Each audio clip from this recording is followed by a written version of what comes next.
YouTube, what's up? Today I wanted to share my thoughts on Pocket Mortys, what I like about it and the things I feel like could potentially make the game even better than it is now. Keep in mind, of course, this is only my opinion based off of, the time I've spent in the game so far. So if you feel any differently about anything, of course, feel free as always to drop it down in the comment section below and we can have a discussion. Now, let's get right into it. We're gonna start off with the things that I appreciate about the game. All right, considering this game is based on Rick and Morty, it has a large amount of Mortys, which is good. 372 to be exact, with the addition of the new child of Gaia that was added a couple of days ago. Now, while not all of them are competitive, it's still great to see so many options available, and it does help to make the game a little bit more diverse. More Mortys means more options, more potential combinations, and that does make the game a little bit better in terms of diversity. The next thing is adding the battle arena that they did the other day. Definitely a good idea. It's a good start. Could definitely use a couple of tweaks here and there, but it's definitely a good idea, and it does help to give players additional incentives and the feeling of progression in PvP, which is perhaps something that is missing from the game. And I think that's a step in the right direction. Adding more things like that, maybe adding more features to the battle arena, is definitely gonna make the game a lot better in the long run. The next thing we want to look at is the EVs and the IVs. I think in terms of diversity, that does help. It does allow us to to some extent, at least depending on how much you grind, making it rewarding for you. And the way how it is displayed, where the HP is concerned, is also a very good touch. As soon as you enter a battle, you can see the opposing Morty's HP stat, and more often than not, that's a sign of if the opponent has done some special training or not. So that's definitely beneficial to help you to understand and kind of determine how good of a player you're going up against. Of course, there are caveats to it. Maybe a person has their first Morty in slot 1 who hasn't gotten much special training, so take it with a grain of salt. But that information, the HP stat being displayed, is very useful. Another thing is, I think personally, it is incredibly great how the game does not force ads on you. I'm sure we've all played a lot of Android games or iOS games, and there are ads all over the place depending on the game. Pocket Mortys does it in a very smart way. It adds incentive around the ads and incorporates the ads into the game, which is very good. It'll add a decent promotional Morty. More often than not, these Mortys are pretty good. Wendy Morty was extremely fast, right? And Morty Bot having a base defense of 120 along with a base HP stat of 110 made it a very bulky Morty to deal with. So it's not like they're not useful, they're not competitively viable. They definitely are in their own right. So I definitely appreciate how the developers incorporate ads into the game. It does also give us the option to collect items and craft items from those materials.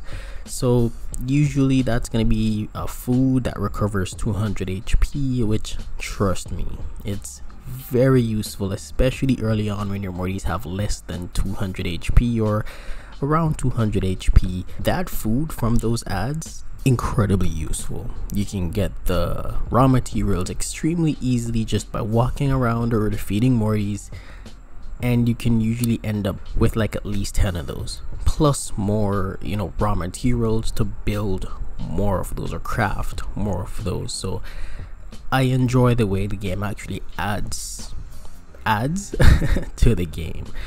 Very smart way of dealing with it. Moving from there as well, having the ability just in general to craft items in the game as opposed to just buying them is very convenient and allows you to be specific when you're spending your cash. So you can spend your cash on things that perhaps you're finding it a little bit difficult to get, maybe the plutonic rocks for instance, but ultimately just by grinding, walking around, just playing the game in general is gonna give you the ability to get a lot of raw materials that you can use to craft. So if you're a new player, or even if you're a player who's been playing the game for quite some time now, always remember you can go to the crafting station and craft items.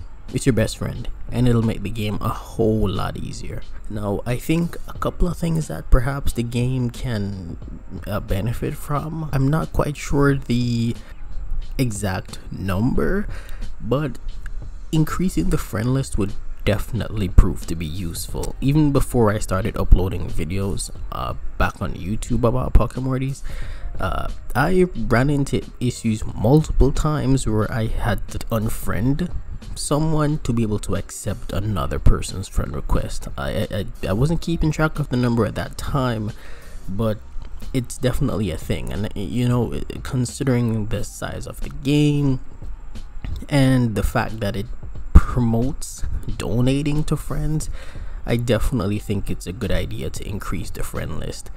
Maybe make it 100 or 200, you know.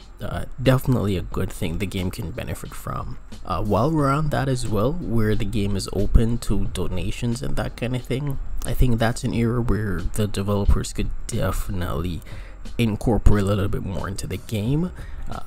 Modifying the donation system, perhaps adding the ability to make official trading a thing, or just adding official trading mechanics into the game. So as opposed to, oh, I want this Morty, you want that Morty, let's donate them to each other. You know, we could add a specific trading mechanic in the game that'll allow us to be able to trade with each other, make it a lot easier. I think that would definitely be a good thing. Additionally as well, and this definitely stems from what happened this weekend, based in the comments from the last video as well, I can see it affected a couple of players. Increasing the amount of times a raid boss can be defeated as the player base gets smarter and larger, and I think this is going to be very important. You know, I can't stress enough, we need to make it so that players have an opportunity. A lot of us are sometimes going to be busy on that first day of the raid.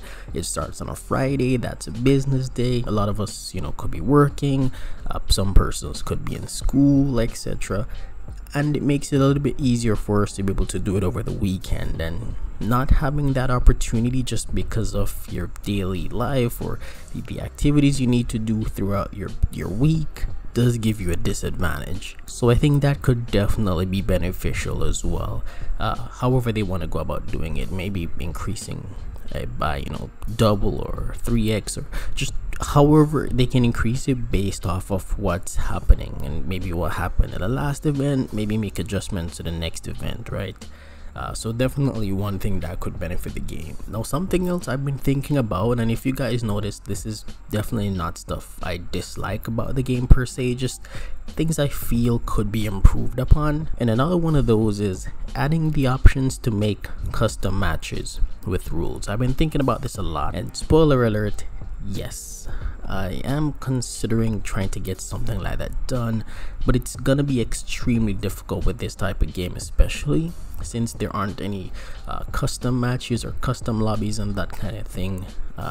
So I think just for PvP, to make the game more competitively viable on a larger scale, adding something like that, you know, custom matches with rules, example, you know, no items or only use of a specific item, or a specific level cap for your rig, maybe level 30 rigs allowed only, level 40, level 50, etc.